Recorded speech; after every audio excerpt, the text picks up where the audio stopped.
Single judge గారు ఒక తీర్పు ఇస్తే, ఆ తీర్పు మీద ఇద్దరు జడ్జీల ధర్మాసనానికి అప్పీల్‌కి వెళ్ళొచ్చు. అక్కడ ఇచ్చిన తీర్పు మనకు నచ్చకపోతే ముగ్గురు సభ్యుల ధర్మాసనం దగ్గరికి వెళ్ళొచ్చు. కాదంటే సుప్రీం కోర్ట్‌కి వెళ్ళొచ్చు. సుప్రీం కోర్ట్‌లో కూడా సింగిల్ జడ్జి, ఇద్దరు జడ్జిలు, అవసరమైతే రాజ్యాంగ ధర్మాసనం దాకా వెళ్ళొచ్చు. ఆ కేసు సీరియస్‌నెస్ దృష్ట్యా.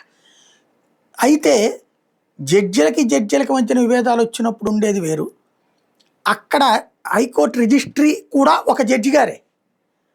ఈ రిజిస్ట్రీ గారికి హక్కులు, అధికారాలు మిగతా జడ్జిలతో సమానంగా లేవని కోర్టు తీర్పు ఇవ్వడం అన్నది ఇక్కడ సంచలనాత్మకమైన అంశం. హైకోర్టు ప్రధాన న్యాయమూర్తి లేదా జడ్జిల కమిటీ అనుమతి లేకుండా న్యాయాధికారుల మీద తనకి తానుగా క్రమశిక్షణ చర్యలు తీసుకునే అధికారం హైకోర్టు రిజిస్ట్రార్ జనరల్కి లేదన్నది సర్వోన్నత న్యాయస్థానం స్పష్టం చేస్తే, అనుమతి లేని ఆ చర్యలు చెల్లవని చీఫ్ జస్టిస్ సూర్యకాంత్, జస్టిస్ జోయమాల్యా బాధ్యుల ధర్మాసనం పేర్కొంది.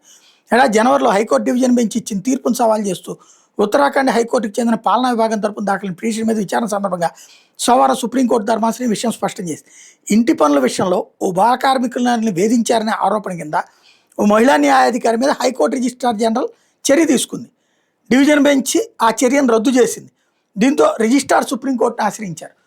కోర్టు ఇవ్వాల్సిన తీర్పు రిజిస్ట్రార్ ఎట్లా ఇస్తారు అన్నటువంటిది ఇక్కడ కీ పాయింట్.